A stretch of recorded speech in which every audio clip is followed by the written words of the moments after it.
Hello student. आज हम लोग क्लास 11th की जो बायोलॉजी है एनसीईआरटी उससे हम लोग अध्याय 17 जो हमारा है चैप्टर 17 वो उसको हम स्टार्ट करेंगे। हमारे चैप्टर का नाम है श्वसन और गैसों का विनिमय। हम सभी जानते हैं कि जो भी लिविंग ऑर्गेनिज्म होते हैं उनकी कुछ कैरेक्टरिस्टिक होती है, जो उसमें कुछ क्रियाएं होती हैं जो कि उन्हें भिन्न करती हैं, डिफ्रेंशिएट करती हैं नॉन लिविंग थिंग से, जिसमें डाइजेशन, रेस्पिरेशन, एक्सक्रीशन यानी कि श्वसन है, पाचन तंत्र है, उत्सर्जन है, वृद्धि है, गति है, ये सब चीज़ें आती हैं। तो इसमें श्वसन जो होता है बहुत ही इम्पॉर्टेंट एक चीज़ है। श्वसन क्या होता है हम लोग जानते हैं कि श्वसन क्या है कि श्वसन के ज़रिए जो होता है हम लोग कार्बन डाइऑक्साइड ऑक्सीजन ग्रहण करते हैं और कार्बन डाइऑक्साइड जो होती है बाहर निकालते हैं, और फिर उसी से जब हम ऑक्सीजन लेते हैं, ऑक्सीजन जाता है हमारे ब्लड में चला जाता है, फिर उसके बाद ब्लड के थ्रू पूरी बॉडी में सर्कुलेट होता रहता है। अब हम देखेंगे कि ये श्वसन जो होता है वो कैसे होता है, इसकी इसकी पूरी डिटेल जो जानकारी है हम लोग वो पढ़ेंगे। यानी कि श्वसन और गैसों का विनिमय, एक्सचेंज कैसे हो रहा है गैसों का। आइए अब हम देखते हैं। जैसा कि आप पहले पढ़ चुके हैं, सजीव पोषक तत्वों जैसे ग्लूकोज को तोड़ने के लिए ऑक्सीजन का परोक्ष रूप से उपयोग करते हैं, जिससे विभिन्न क्रियाओं को संपादित करने के लिए आवश्यक ऊर्जा प्राप्त होती है। उपरोक्त उपचयी क्रियाओं में कार्बन डाइऑक्साइड भी मुक्त होती है जो हानिकारक। हमें पता है जब सेल के अंदर कोई मेटाबॉलिज्म होता है तो ऑक्सीजन की ज़रूरत पड़ती है और कार्बन डाइऑक्साइड बाहर निकलती है। फिर उस कार्बन डाइऑक्साइड को हम लोग क्या करते हैं कि फिर उस कार्बन डाइऑक्साइड को हम लोग श्वसन के ही थ्रू बाहर निकाल देते हैं। वायुमंडलीय ऑक्सीजन और कोशिकाओं में उत्पन्न CO2 के आदान प्रदान विनिमय की इस प्रक्रिया को श्वसन, ब्रीदिंग, सामान्यतः श्वसन, रेस्पायरेशन कहते हैं। ठीक है। अब हम देखेंगे श्वसन के अंग, यानी कौन कौन से अंग हैं, कौन कौन से ऑर्गन्स हैं जो हमें रिस्पिरेशन में हेल्प कर रहे हैं।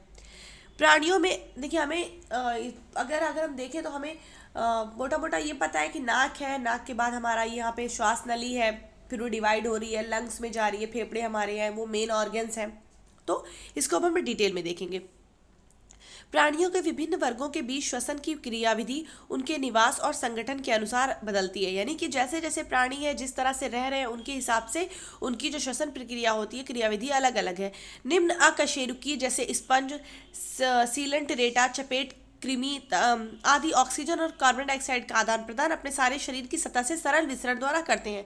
यानी वो सीधे अपनी बॉडी से एक्सचेंज कर देते हैं, उनके अंदर कोई अलग से श्वसन तंत्र नहीं होता, वो बॉडी से ही ऑक्सीजन और कार्बन डाइऑक्साइड का एक्सचेंज हो जाता है। केचुए अपनी आर्द्र क्यूटिकल को श्वसन के लिए उपयोग करते हैं। यानी केचुए जो होते हैं वो क्यूटिकल की सहायता से श्वसन करते हैं। सॉरी। कीटों के शरीर में नलिकाओं का एक जाल, श्वसन नलिकाएं होती हैं जिनसे वातावरण की वायु का उनके शरीर में विभिन्न स्थान पर पहुंचती है ताकि कोशिकाएं सीधे गैसों का आदान प्रदान कर सके। चूंकि हम लोग मल्टी सेलुलर हैं, अलग अलग हमारे पास बहुत सारी सेल है, कोशिकाएं हैं, तो हमारी प्रत्येक कोशिका को ऑक्सीजन चाहिए वरना वो मृत हो जाएगी। हम देखते हैं कि अगर कहीं किसी जगह पे अगर हमारे बॉडी में कोई ऐसी जगह हो या फिर मतलब आप लोगों ने किसी का सुना होगा कि उनको गैंग्रीन हो गया, नेक्रोसिस हो गया, इस टाइप का होता है, तो अगर किसी ऐसी जगह पे या फिर अगर हम अपने हाथ में कहीं फिंगर में या कुछ भी टाइट कोई रबर बैंड या कोई धागा इतना कस के बांध दे कि वहाँ पे जो ब्लड है हमारा वो उसका सर्कुलेशन रुक जाए, तो धीरे धीरे वो जगह नीली पड़ेगी। नीली क्यों पड़ेगी? क्योंकि वहाँ पे ऑक्सीजन नहीं रहेगा। तो हीमोग्लोबिन हम जानते हैं कि जो हमारे ऑक्सीजनेटेड ब्लड होता है उसका जो कलर होता है ब्राइट रेड होता है और थोड़ा सा ब्लूइश पर्पल कलर होता है जो डीऑक्सीजनेटेड ब्लड होता है। तो पहले वो ब्लूइश टाइप का होगा, फिर धीरे धीरे ब्लैकिश होने लगेगा, नेक्रोज्ड होने लगेगा, क्योंकि वहाँ पे अगर ऑक्सीजन नहीं पहुँचेगा तो वहाँ की कोशिकाएं मृत हो जाएंगी। तो इसलिए हम क्योंकि मल्टी सेलुलर है, हमारी सारी कोशिकाओं को ज़रूरत होती है, इसलिए हमारे में बहुत ही कॉम्प्लेक्स स्ट्रक्चर होता है रिस्पिरेशन का। इस तरीके से बनाया गया है कि सारी प्रत्येक कोशिका को ऑक्सीजन मिल सके। जलीय आर्थ्रोपोडा तथा मोलस्का में श्वसन विशेष संवहनीय संरचना क्लोम गिल द्वारा होता है, जबकि स्थलचर प्राणियों में श्वसन विशेष संवहनीय थैली फुफ्फुस फेफड़े द्वारा होता है। कशेरुकों में मछलियां ग्लोम गिल द्वारा श्वसन करती हैं, जबकि एम्फीबिया, उभयचर, सरीसृप तथा पक्षी तथा स्तनधारी फेफड़ों द्वारा श्वसन करते हैं। देखिए ये वन लाइन के क्वेश्चन में पूछ सकता है, जो आपके 2 मार्क्स के क्वेश्चन आते हैं उसमें ये पूछ सकता है कि मान लीजिए आपसे पूछ लिया कशेरुकों में मछलियां कैसे श्वसन करती हैं, तो आपको उसका आंसर देना होगा कि क्लोम गिल द्वारा, या फिर एम्फीबिया पूछ लिया उभयचर कैसे करते हैं, तो वो फेफड़ों द्वारा, ऐसे आपको पूछ सकता है। अब है मानव श्वसन तंत्र।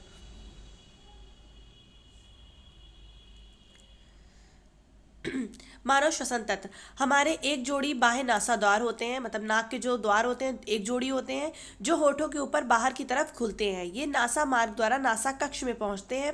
नासा कक्ष ग्रसनी में खुलते हैं। ग्रसनी आहार और वायु दोनों के लिए उभयनिष्ठ मार्ग है, यानी कि ग्रसनी जो, एक मिनट में आपको डायग्राम के थ्रू दिखाती हूँ तो आपको ज़्यादा समझ में आएगा। देखिए यहाँ पे इसके ऊपर जो ये दिया हुआ है, यहाँ पे क्या होता है, श्वास नली, ये यहाँ तो श्वास नली है, और उस वहाँ पे होता है ग्रसनी। ग्रसनी जो है फेरिंग्स जिसको बोलते हैं, वो दोनों के लिए कॉमन है, यहीं से सांस भी पास होती है, यहीं से खाना भी पास होता है। उसके बाद जो होता है एपिग्लॉटिस लगा होता है, जो एपिग्लॉटिस जब हम निगलते हैं, घूटते हैं, तो एपिग्लॉटिस ट्रैकिया को कवर कर देता है, श्वास नली को कवर कर देता है, जिससे जो भी हम कुछ खाते हैं वो श्वास नली में नहीं जाने पाए। कभी कभी हम खाते टाइम बात करते हैं या कुछ बोलते हैं या हंस देते हैं, तो हमें कहते हैं ना खांसी आने लगती है, खाना चढ़ गया। चूँकि इस वजह से हमारा एपिग्लॉटिस क्लोज नहीं हो पाता, और जो हमारा खाना होता है, खाने के जो कण होते हैं, वो हमारी श्वास नली में चले जाते हैं, जिसकी वजह से हमारी बॉडी का ये अपना रिस्पॉन्स है कि खांसी आती है ताकि वो बाहर निकल जाए। वो एक फोर्सफुल एक्सपायरेशन है, ताकि जो हमने खाना जो गलती से हमारे श्वास नली में चला गया, वो खांसी आती है तो बाहर निकल जाता है। अब देखिए ग्रसनी कंठ द्वारा श्वास नली में खुलती है। कंठ एक उपास्थीय पेटिका है जो ध्वनि उत्पादन में सहायता करती है, जिसको वोकल कार्ड बोलते हैं, इसलिए इसे ध्वनि पेटिका भी कहा जाता है। भोजन निगलते समय घाटी एक पतली लोचदार उपस्थिल पल्ले फ्लैप कंठच्छद यानी एपिग्लॉटिस से ढक जाती है, जिसके बारे में भी मैंने बताया आपको, जिससे आहार ग्रसनी से कंठ में प्रवेश ना कर सके। श्वास नली एक सीधी नलिका है जो वक्ष गुहा के मध्य तक 5वीं वक्षीय कशेरुकी तक जाकर दाईं और बाईं 2 प्राथमिक श्वसनलियों में विभाजित हो जाती है। यानी 5वें वक्ष तक जाके ये क्या करती है, दाईं और बाईं 2 तरफ डिवाइड हो जाती है। देखिए यहाँ पे डिवाइड हो रही है, ये देखिए यहाँ पे जाके डिवाइड हो गई, ये देखिए यहाँ पे इसका, एक मिनट, ये देखिए यहाँ पे ऐसे आ रही है, फिर यहाँ पे ऐसे डिवाइड कर रही है। देखिए कंठछद दिया है, कंठ है, श्वास नली दिया है, यहाँ पे लंग्स दिया है, इन दोनों के बीच में हार्ट रखा हुआ है, नीचे डायफ्राम है। अभी मैं आपको इसको डिटेल में बताती हूँ, ठीक है। तो क्या होता है कि फिर ये श्वास जब ये डिवाइड होता है श्वसनीय, फिर डिवाइड होती है, कई बार विभाजित होती है, द्वितीय फिर तृतीय, और बहुत पतली अंतस्था श्वसनिकाओं में समाप्त होती है। यहाँ पे देखिए, ये देखिए ये डिवाइड होती जा रही है। यहाँ पे पहले एक बार डिवाइड की, देखिए यहाँ से ऐसे एक बार डिवाइड हुई, फिर उसके बाद यहाँ पे भी अभी डिवाइड हुई और डिवाइड हुई सेकेंडरी में, फिर उसके बाद यहाँ से टर्शियरी में। तो ऐसे करते करते ये जाके यहाँ पे ख़त्म हुई है। प्रत्येक अंतवस्थ श्वसनिकाएं अपूर्ण उपस्थिल वलयों से आलंबित होती हैं। प्रत्येक